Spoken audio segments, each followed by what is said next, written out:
And the talk is metrics for clinically relevant characterization of patient stratification.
Hi, my name is Maciej Kandula. I work in Austria. I'm in a lab in Vienna and also at Johannes Kepler University in Linz. Welcome to my presentation and thank you for this opportunity. I hope with this atmospheric light no one is going to fall asleep during my talk.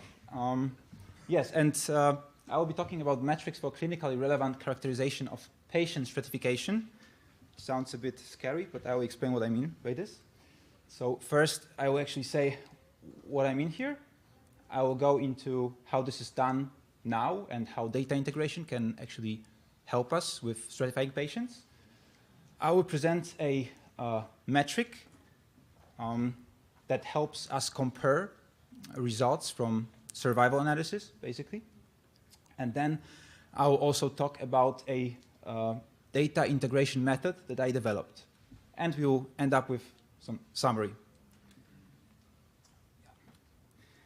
So in a usual scenario, you would have a group of patients and you would like to stratify them, so put them into subgroups that would hopefully react similarly to a treatment, so for example to a medicine. And when you get a new patient, you want to basically put this new patient into a correct group, so to say, so that the patient can get a good treatment. And how this is usually done is based on clinical records like age or gender and so on and so forth. But of course, the underlying mechanisms vary widely across patients with the same diagnosis, basically. So molecular markers are also used for this, which can be expression of specific gene groups of genes, for example, copy number differentials, SNPs, and so on. And a lot of hope is actually now being placed in the integrated analysis of molecular measurements from different sources, because we have all this big data, like we've heard about today already, and we actually would like to make some sense out of this and use this for finding similarities and differences between the patients. And yeah, so this data could in theory be used for this. But there is surprisingly little integrative research being done, basically. And as you can see here, on the left side, here you have plotted the TCGA, so publications using TCGA data sets. And the orange curve here shows the number of publications over the years based only on expression data or copy number data alone. And here, this line here, basically very close to the x-axis, are the papers that are using both data types in an integrated fashion. So you can see there's not really much being done. And actually, with the years, the ratio is actually falling down, so like decreasing quite a bit. And therefore, there is a great interest in developing new integrative approaches. But new methods need to be proven to work well, right? So for stratification, this is not that trivial. Let me show you here what we are actually trying to compare. So here you can see a Kaplan-Meier curves, basically showing survival probabilities. So you have two groups here of patients. So the patients were split based on some characteristic. And you have your baseline group basically here. And you have 77 patients here. And you have a second group, so a subgroup of the whole data set of patients. And these patients have some hazard ratio, which basically means that by this number, by this ratio, the chance of death is increased if they are in this particular group. And this is a group of 70 patients. And you get a hazard ratio here that is maybe lower than what you would get between this group here and this group here. As you can see, it's further from each other. But this group, even though it has a higher hazard ratio, there's less patients here. So actually, how to compare this to results? And so basically, a high hazard, to sum up, a high hazard ratio for a few patients is of different relevance than a lower hazard ratio, but for a larger patient subset. And yes, and results from different studies are hard to compare, even if you are actually looking at the same data set. So for example, if two research groups analyze the same data sets, this is what I mean. And so we here now try to solve this issue of benchmarking methods. And this is actually an issue in any method development, that basically it's hard to compare against other methods. And what we propose here is not to only compare hazard ratios between different results, so to say, but also to add the group size to our final joint metric. So we have basically an absolute hazard ratio here, which looks a bit complicated here, but this is just a trick to basically move the hazard ratio on the scale above 1.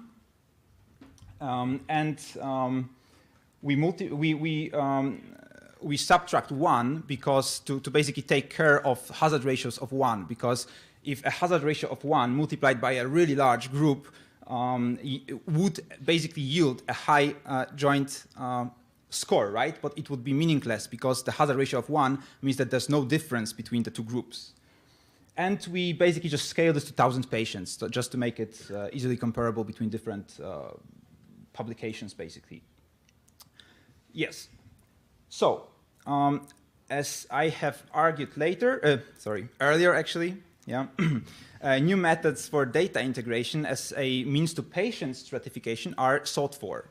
And now that we have a metric to actually compare performance of such methods, let me show you hands-on how this metric can be applied. And I will now briefly discuss a multi-layer approach to data integration on an example or applied to patient stratification. And this is a method that I preliminarily developed on the data set for previous CAMDA. And we previously tested its robustness of the method and meaningfulness, basically, on the neuroblastoma data set. And I'm just going to now quickly explain how the method works. So what you need to know here is that we are integrating patient molecular data and per patient and also across patients. And you will realize what I mean here while I'll be showing you how the method works. And beyond earlier work, what we do here is we not only use the molecular information, so like differential effect analysis, but we also combine this with domain knowledge. And I will also show you with what databases we are talking about. So just that you have some, so just that you know what to expect next, basically, we will be looking at networks of patients, and each of the patients will be a network of pathways herself. And of course, pathways are then further also networks of genes. And this will help us derive higher level insights, basically. And specifically, what we have here is, this is now one patient for us. So we need to we need to calculate this for each of the patients, basically. So what we have to as our input data is differential effect analysis. So we have molecular. So let's say this is an example of gene expression. So we have gene expression of the cancer patient that we are interested in against some normals or all the other cancers. And apart from this, we also use KEC database, so KEC molecular pathways, and gene ontology functional pathways as the input to our network. And now we combine the KEC pathways through Go pathways that have genes in common with each other, basically. And then we summarize the connection between two KEC pathways through this network. And here, the size of the edge, or the weight of the edge, is determined by the differential effect probability. And finally, we end up with this network of pathways, and we can now try to explain the structure of this network by fitting a stochastic block model into the network. So what we do here is basically we detect the communities in the network. And we get this kind of a fingerprint for each of the patients for each specific data type of interest. So here we have now an example of 3 patients. So we do this for each of them. And we fit this generative block model here. So we arrive at this fingerprint, so to say, here in the end. And what we are interested now in is actually finding how similar each of these fingerprints or of these patients is to each other. So what we can do now is, using this variation of information metric, we can actually compare how similar this clustering of this one patient is to a clustering of, or clusterings of the other patient. So the edge here between 2 nodes, and by nodes I mean patients, so the edge, which is similarity between these patients, is the variation of information metric. So this is basically just entropy of one clustering plus entropy of the second clustering, so of the second patient, minus the mutual information of both clusterings. Yes, so we do the same for any other data type. So here, for example, we have gene expression, we have copy number data, we arrive at these different clusterings. This is per patient, so we have the orange patient here, we have the blue patient here, and we have the green patient here. So in the end, what we end up is basically a vector of variation of information values per patient edge.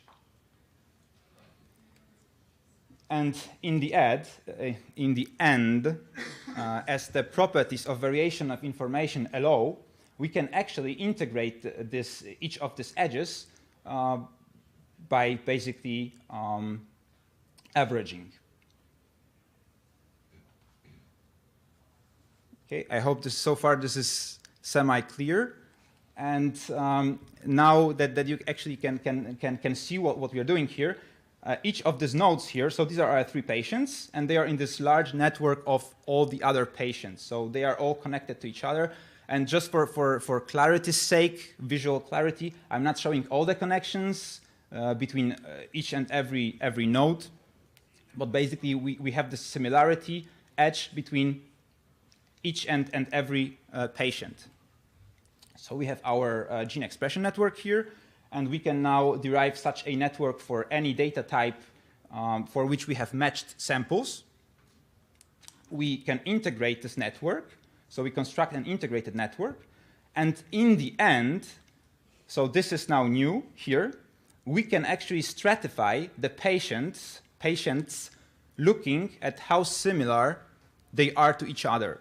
So here, what I use here is actually, again, a stochastic block model. And it has proven in my further analysis to actually work quite well for this particular analysis. Okay, so let's now look at a particular example. So this was not introduced today, unfortunately, because there were some technical problems in the morning, but we have neuroblastoma data in this particular challenge and breast cancer data. So let's first look at neuroblastoma. And here, what you need to know is that in total, we have 500 samples.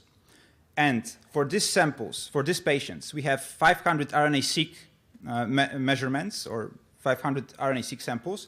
We have 145 matched copy number samples and 145 matched microarray samples. And in my analysis, I now focus on 145 matched patients between all these three data types. And neuroblastoma is quite an unpleasant disease, and this basically accounts for 50% of all cancers in infants. So this is actually a cancer of children. And it's actually, so classification of patients into these different groups, stratification of patients, is actually not yet ideal, and patients are basically not classified correctly, and they are not treated correctly. And there's a lot of hope that actually integration of molecular data can improve this stratification for this particular disease. And there's actually a lot of papers talking about this, and there are even really recent ones that try to push and to make use of this molecular data, or rather make other people push other people to use it. Yes. So here, I'm here already showing a result of our stratification. So as I've shown you, we stratified the patients based on the networks.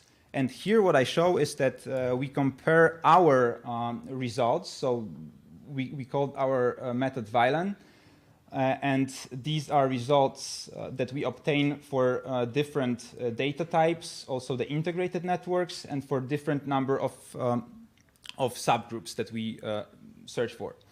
And here we compare our results with the best results found in neuroblastoma literature on the same data set, basically. So as you can see here, we on the hazard ratio, and here I'm looking at a log 2 of hazard ratio, because this directly tells us how many fold the difference is between the subgroups in hazard ratio. And I do the same for literature. So you can see for single track analysis, so for copy number data, we outperform the best results found in literature, and the same for microarray. But actually, if we go further and we actually integrate these different data types, we arrive at much higher hazard ratios even. So we show a significant improvement by data integration. Yeah, but how meaningful such a comparison actually is, and how we can actually say that a new method is objectively better. This is what we are trying to tackle with this metric that I have explained earlier. And in this case, basically, our metric should be able to help. And now let's look at comparisons of our products. So what I'm showing here is VILAN, so our method. We showing results for SNF, which is a state-of-the-art network-based method for data integration as well, which doesn't use domain knowledge. So it doesn't include the pathway annotation. And we are showing also results for other, from last year, from other CAMDA. Sorry, this stops working. From other CAMDA groups that took part in this competition, basically, and also results from literature. So you can see here that we actually outperform all the other methods, and we basically have the highest or the largest product of hazard ratio and group size. So it's not only looking at the raw numbers, but now we are really looking at this product. And you can see that actually all the other CAMDA methods actually perform similarly well here. So it depends what's more interesting for you, because showing results this way, we can actually see how strong the clinical impact is, because we can look both at the risk change here on the y-axis, and also at the number of patients that are affected. So 50 is 50%. So 50% of all the patients would be affected at this point here. So you can look both at this and also at the size of the product. So you can choose what's the most interesting for you. And so we were very happy. It worked really nicely on neuroblastoma dataset, our integrative network-based method. But of course, a method can work on one data set, but it should work on more, right? To actually be of any value. And here, we focus now on the breast cancer METABRIC dataset. This was also part of this year's competition. And here, you actually have pre-processed matched data for around 2,000 patients, and you have matched profiles for gene expression and copy number data. And apart from this, you also have clinical information, so same as for the neuroblastoma dataset. And METABRIC is basically a consortium, and they also here the task was a bit different than what we are doing here, but there were also many groups, and they were trying to best predict survival of patients from this data set. And as we looked at this, unfortunately, our method performed really poorly here. I mean, it's still okay-ish, but it's nothing spectacular. For example, SNF outperformed us here, so this other network-based method. And literature basically outperformed us quite a bit here. So these are the best results from the main paper discussing this data set. And also from the DREAM challenge, the best model, also you can see it's quite nicely affecting 50% of all the patients basically. And of course, the DREAM method was developed specifically for this data set, so it's not surprising that it performs well. But on the other hand, also it could probably perform even better if it was specifically designed for this task that we are looking at here. So, yes. Okay, so is our method overfitting to neuroblastoma only? Yeah, so of course this was very interesting for us because this would basically mean that our method is not very valuable. But we then took another breast cancer data set from the TCGA. So this is breast invasive carcinoma. As far as I understand, this is actually the same type of cancer that they were analyzing in METABRIC consortium. And what is really cool here is that we actually perform really well. I mean, for me it's cool. And of course, there are some nice models that we were able to find in literature as well. SNF, for example, here didn't find any significant complete model.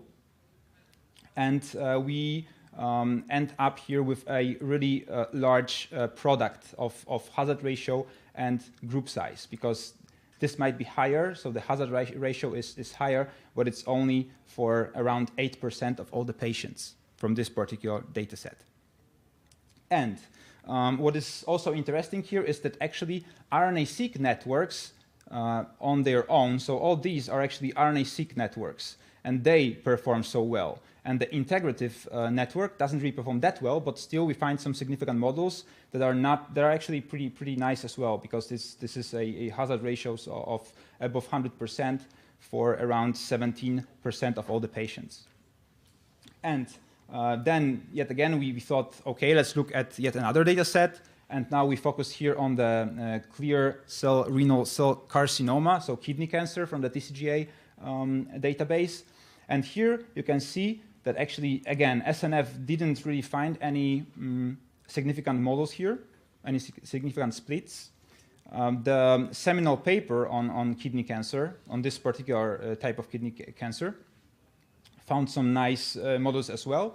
But as you can see here, we have basically significant models on the whole, around the whole plot, basically. So our method does perform nicely here. Yeah. Okay, so let's now just finish this up. So, to sum up, previously we have developed this integrative method, which I summarize now as well. And now we have proposed how to benchmark survival analysis results And yeah, by basically establishing a metric which is the product of hazard ratio and the size of the affected group. And now going beyond survival analysis, because of course we thought, or we hope that these networks that we developed, they could actually be used also on applied to some other problems. And we are investigating this now, but basically we already see that the structure of these violent networks does hold functionally relevant information, and we are now collaborating with people, with a group in States, and we are investigating this further, but basically we can see that we recover known functional groups directly from the networks when compared to a standard approach of analyzing gene expression. And we are also exploring some other analysis approaches here, and we again have some cool results, but they are all work in progress, so I will not go into any details here.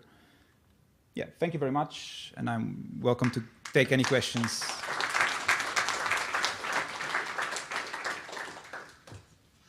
So excellent, we have a lot of time for questions. So any question? So thank you so much. I'm very happy to watch this talk and to communicate the message of my short talk before I start. So what you did is that you generated two networks from microarray and copy number, let's say for the METABRIC dataset. Your method is applied to any network. So if you try to detect a community from only the microarray network or from the copy number network, you will have some results. And based on my result, copy number alteration for this data set is not helpful. So you will be able to improve your performance if you just generate the network from the microarray data. And because you mean the METABRIC, right? Yes. Ah, okay. And basically, the question or the challenge that we work for is how to integrate the data to improve the performance. We shouldn't do that before first recognizing what is the performance of every few specific data source. Mm-hmm. Thank you. Yeah, thank you. Yeah. Short question. Why do you think you need to develop new metrics when the simple information entropy should be sufficient? So probability for death you can compute from that information entropy for entire data set. Should be fine. Yes, but we are talking here about, yes, thank you for the comment. Yes, this would be nice, but we want to compare results obtained, for example, by different groups where we don't have access to exactly the approach that was performed, for example. And the thing is that people usually don't really analyze the whole data set, but they choose some group, and then they, for example, split this group into subgroups. So the results that you see in the end is some p-value, some hazard ratio, some plots. And here you can't really generate... you can convert these hazard ratios to information entropy the same way as you do it in the I would suggest that probably that would be optimal, yes? Mm-hmm. Information entropy is the best measure that you can have. If you can compute your metric, you could probably compute information entropy the same way. And the second question is, mm-hmm. so have you tried... Yeah, go to the microphone, please. Okay. Well, I tried to shout, but if it doesn't work, okay. So second question is, how have you evaluated all these procedures? Have you performed full cross-validation or you have performed some steps before cross-validation? Yeah, so when evaluating the network, what I did was a live one out validation. So we were always removing, or at least I call it like this. I was always removing one patient and then looking if the network classifies all the other patients the same way as in the full network. And then all different stages of constructing this actually take some different measures into consideration. For example, choosing the optimal number of clusters. This was based on a specific metric for this. And so on and so forth. But I'm not sure if this answers your question.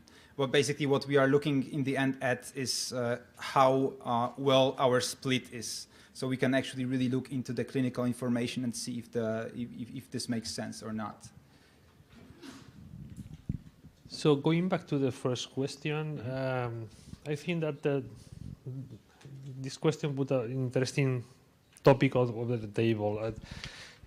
Now that there is a lot of studies on multi-omics, etc., etc.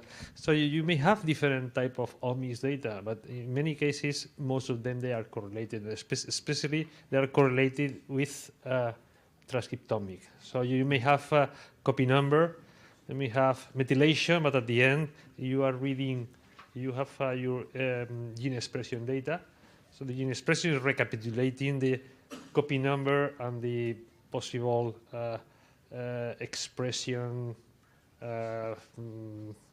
requirements of expression that happen with the methylation. So you will probably have, probably the most important thing is if the gene is active, and once that the gene is active, the gene is okay, it has not a mutation. So probably combining gene expression and mutation, you will have something which is more realistic. The rest of omic data probably will be correlated. So, so how do you? So because in the first question, at the end the point was that. So the copy number was not adding so much, but probably because most of the data were in the expression. So yeah. So firstly, I actually try to not have to deal with this problem, which means that I try this quite simple approach where we combine information from all the networks, and I just look if it actually works for the split, if it's better than the single track data or not. But this is also, in the end, not really a problem, because I can integrate whichever data types I want, so whichever networks I want. So I can actually check how the integration works for this particular two data types, or for these two data types, and so on and so forth.